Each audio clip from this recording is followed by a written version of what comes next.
David Wellhauser here for Waterlooians.ca. I'm here in Preston, Cambridge, Ontario with Debbie Vitez. Hi Debbie, thanks for agreeing to speak with us. You're welcome. Debbie lived in this neighborhood near Northstar, an industrial company. And Debbie, can you just tell us what's happened, what's going on in this neighborhood? We were notified about 3 years ago that there was TCE, trichloroethylene. It's a degreaser.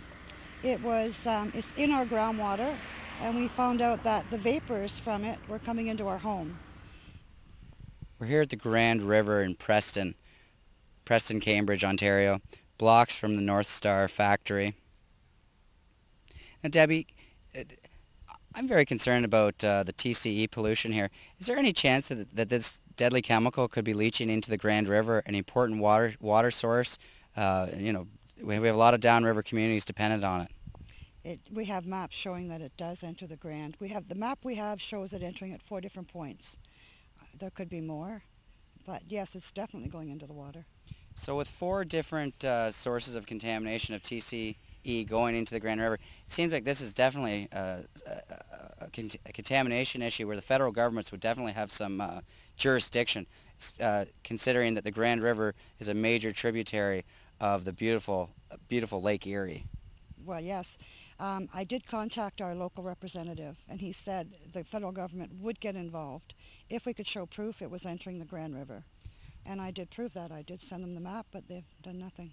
Now, are there TCE problems in other areas of the region, or is it just here in Preston? No. We were told when this first came about 3 years ago, and Waterloo region has 80 hot spots. I know, 80. But I don't know where they are. Nobody's saying. The reason this was even exposed, our polluter was trying to sell their building, had to have an environment test done. They knew for a full year before they even notified us. Yeah. So how many more, where are they? I don't know. Since we've found out about our contamination, I did a little research in the neighborhood and I found 57 people, quite a few children with brain tumors. I know. Adults with brain cancer, like I've had the person behind us, he was diagnosed age 64, brain tumor. It was malignant, he died.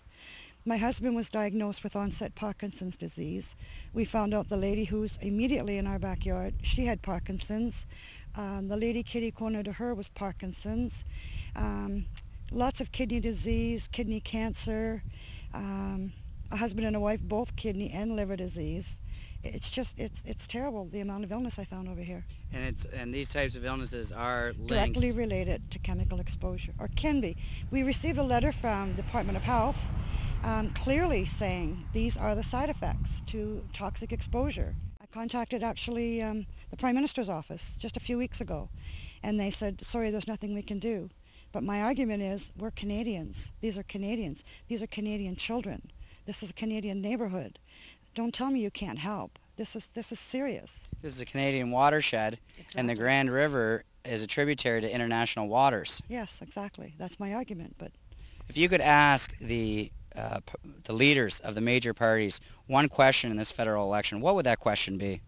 What are you prepared to do for the people exposed to toxic chemicals? We have no set level for vapor intrusion. We're not the only subdivision that's going to be coming up contaminated. Well, thank you very much, Deb, for your time, and we look forward to seeing what the major leaders of the big political parties have to say about this very serious issue. Thank you very much, David. I really appreciate it. Thank you.